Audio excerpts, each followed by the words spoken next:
the movements in the Senate seem to confirm yung sinasabi niya. Pag namuno na itong mayorya na to, baka walang mangyari sa flood control probe. Well, duda ako kung yan yung magiging direksyon dahil in more than a month, magkakaroon lang SONA ang presidente. At ito yung SONA 1 year after nung kanyang mahiya ka naman Mahiya SONA. naman kayo. Mahiya naman kayo, SONA. So, ibig sabihin, sisingilin siya dyan. No? Kailangan meron siya ma-deliver. Dahil siya yung nagsimula eh. Siya yung nang So, pangalan. it's definitely not Joel Villanueva and Cheese Escudero. Well, posible na hindi naman mamadaliin yung kaso, pero duda ako kung yan ay hindi itutuloy. Dahil naka-file na eh. No? Mismo nga si Medyo Boying babagalan Remulla. lang. Well, baka yung wheels of justice ay medyo hindi ganun kabilis, no? Pero duda ako kung yan ay papatayin dahil nga naisalang na eh. Si Joel nga tapos na yung preliminary investigation eh. Pero wala pa yata siyang whole departure order kagaya Ni Cheese. Ni Cheese. Oh, may precautionary whole At saka departure order siya, tsaka si Martin Romualdez. Martin Romualdez. Also Marcoleta. Yes. Senator Marcoleta. Okay, speaking of Senator Marcoleta,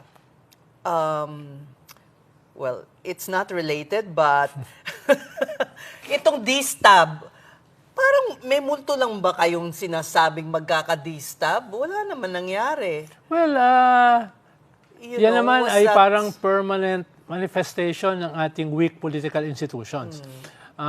Last year, nung September, nagkaroon na yan, di ba? Yung military nagkaroon ng loyalty check at naglabas ng statement mismo ang military, we stand by the Constitution. Di ba? Ibig sabihin, merong mga nangyayari behind the scenes, no?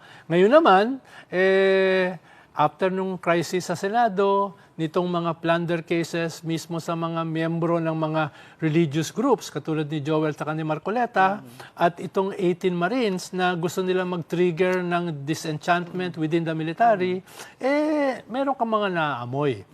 Pero, so you mean Jesus is Lord and Iglesia ni Cristo could be maneuvering? Could be, no? Wala ka namang katibayan dyan eh. Pero last year, sila yung pinakamalalaki ang mobilization. Kung maalala mo, nung September at saka November. Paano, kailangan mo rin naman, hindi lang ng military sa destabilization eh. Kailangan mo rin ng big crowds of people sa kalsada. No? So, ba't hindi nangyari kung well, parang napakahina ng mga triggers eh. Ikaw ba matitrigger ka dun sa leadership ni Alan Peter? Ikaw ba ay matitrigger ka sa mga plunder cases na makukulong? No? Na nanggaling naman sa kanila yung ebidensya? Ikaw ba ay matitrigger nitong inconsistency sa testimony nitong mga 18 alleged Marines? So baka kulang. Don't call them Marines. Sabi ng whatever. X-whatever. Hindi mo na alam eh. So, ibig sabihin, yung triggers are not enough for a decent pwede ko ba tawagin? A real destabilization. To rally, to get people angry. Or to withdraw support. No? Pero dahil nga sa ating weak political institutions, it can happen overnight. No? Now, dito sa boto ng the two-thirds vote that's needed to impeach, no? Ano sa tingin mo, if it is adjusted, magkakaroon ba yun ng, will it trigger the defense camp of the Vice President going to the Supreme Court and again, scuttling the impeachment? Yes, bago pa nga magkaroon ng impeachment, pumunta na sila sa Supreme Court, di ba? Pero hindi sila binigyan ng TRO. So every step of the way, tingin ko kay question nila yan. Pero dapat maging justiciable yung issue eh. Diba? Dapat may mangyari muna. So, halimbawa, maybe at the point of voting? Hindi naman. Halimbawa, makulong yung dalawa sa ICC o makulong yung additional 2 sa plunder. May writing on the wall na, mababawasan. Doon sila posibleng mag-file. There has to be an event that will trigger them to decide. Yes. to interfere. Yes. At iba-iba kasi yung mga interpretation. May ibang legal luminaries, sabi pwedeng i-adjust. Dahil practical kung mawala yung 4, talaga i-adjust mo yung Ba't mo numbers. bibilangin ng 24, Diba? di ba? Sabi nga ni Dean Ranhilio Aquino, paano kung halimbawa, sana hindi naman mangyari, may maaksidente, mamatay. Siyempre, babawas mo yun sa numero. Pag plunder case, clearly kasi pag plunder na isang senador makasuhan, tatanggalin sa kanya yung duties of a senator. Which Like means, Jinggoy, Yeah. na-suspend na siya. yes, duties like voting. Kung hindi ka makakaboto, siyempre tatanggalin ka sa bilang. Oo. Diba? So, yun ang sinasabi ng mga kwan. Naku, may tumatawag ng, ano ba yan? Distab ba yan? Patayin ko muna.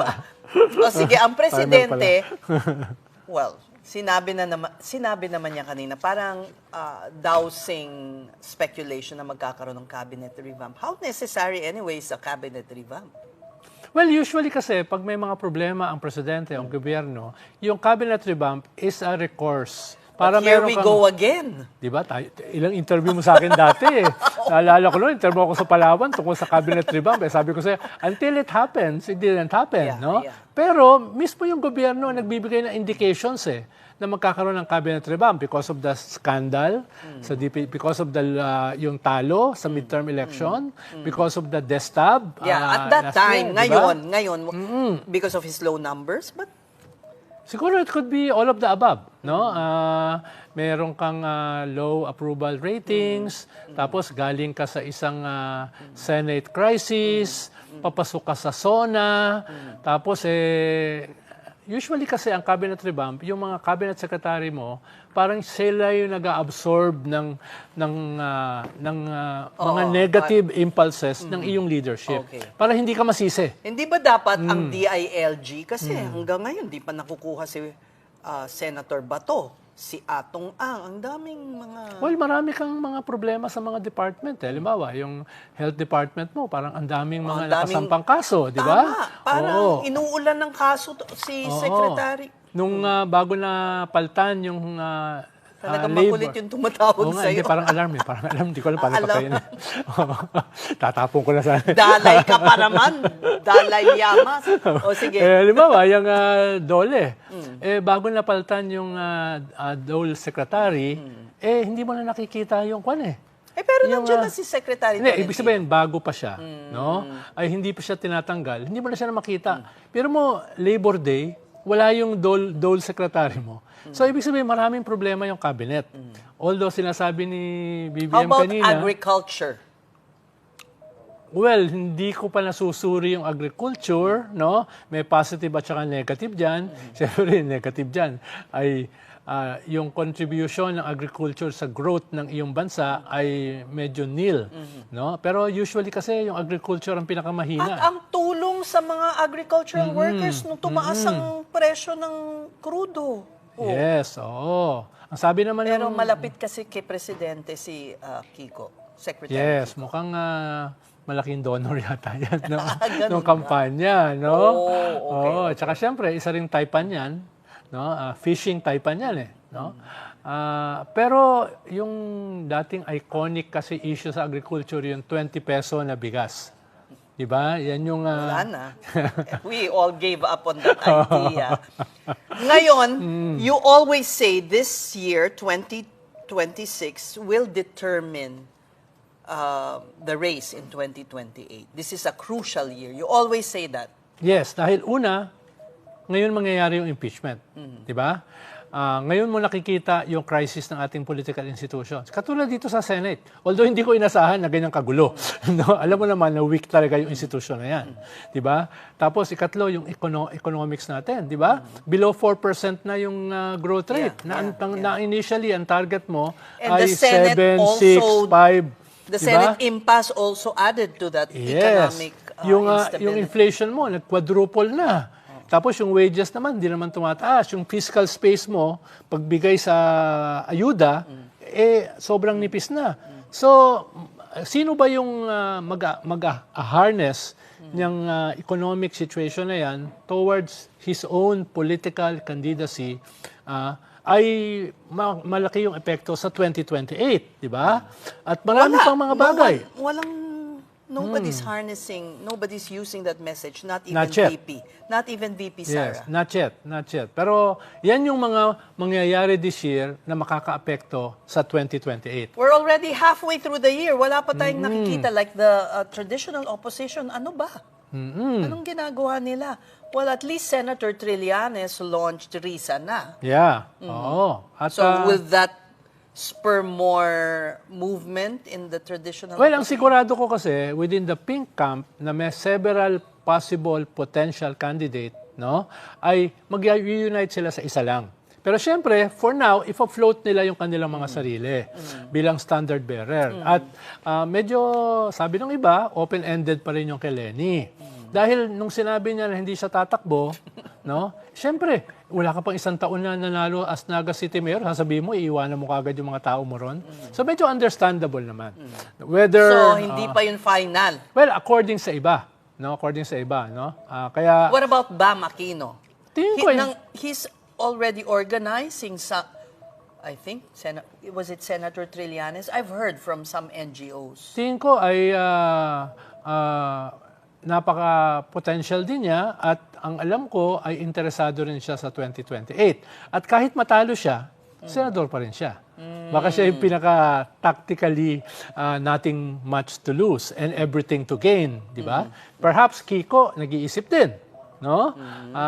So meron kang apat na potential within the pink camp. At baka sa kanila lang nga meron dahil sabi ng mga tulpo, hindi kami tatakbo for president. Open siguro yung mga tulpo for vice. What makes you say that? Even because both have said publicly na hindi. Well, si Erwin kasi, kahit matalo siya for a higher position, senador pa rin siya, like Bam. No? Kaya hindi ako magugulat na mag-o-open siya. Perhaps not as president. Ano naman ang role ni BBM dito? Well, dahil existential yung battle niya sa mga Duterte, no?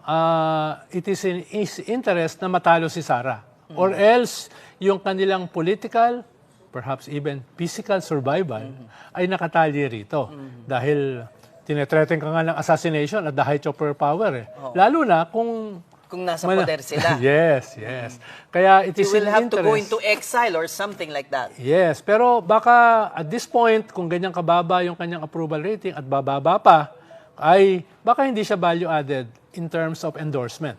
Pero baka tumulong siya Sa kung machinery. sino man yung isang kandidato dahil Na viable. kung hindi kasi isa, lamang na si Sara. Pero do you see a one-on-one race? Tingin ko kung hindi may impeach si Sara, it will be a one-on-one race. No?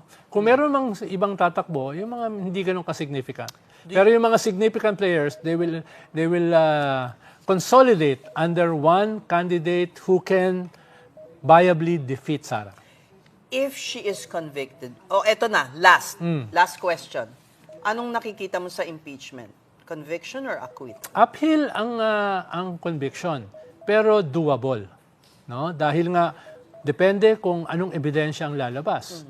Kung yung lumabas sa Justice Committee is but the tip of the iceberg, sino ba namang senador ang hindi magko-convict? Kung halimbawa mapatunayan na galing ito sa drug lords, gambling lords, etc., pati ikaw madadamay dyan, di ba? Kung hindi ka magko-convict. Kung mag-move for dismissal on the get-go, Mahihirapan na yun Mahihirapan na yun. hindi na yun mabebenta. Pag And nagsimula... they won't have the votes for it, no? Yes. At saka pag nagsimula na yung process, hindi na rin makakapag-intervene ang Supreme Court. No? Dahil nga, nagsimula na No? Ang tradisyon kasi, pag nagsimula na, hindi na pwede makialam. Kaya nga nakialam sila last year bago magsimula. So, but ito pang may kaisipang ganito, kung mag-resign siya, pwede ba daw siyang tumakbo because she will resign from her post? I doubt kung mag-resign siya. Dahil kung mag-resign siya, pwede na siyang kasuhan ng plunder, ng malversation, and other non-bailable offenses. Dahil hindi ka na impeachable holding any Ikalawa, position. kahit mag-resign ka, pwede magpatuloy yung impeachment para desisyonan kung makakatakbo ka ba o hindi. Paano gray area yan paano kung mag-desisyon yung court na hindi ka na pwedeng tumakbo? So, I doubt kung mag-resign siya. But the courts don't take I mean, they take their time. They take their time. Yes, especially kung 2028. especially kung co-equal branch yan. No? Either may constitutional crisis o sobrang grave abuse of discretion, which will take years bago ma-resolve. Tapos na yung impeachment, tapos na yung election sa 2028. Wala pang desisyon yung Supreme Court. Okay. No? O sige, pwede mo nang patayin yung alarm sa Hindi ko telepono alam. mo. Hindi ko alam paano papatayin. Maraming salamat and have a good weekend. That was our resident political pundit, Ronald Llamas.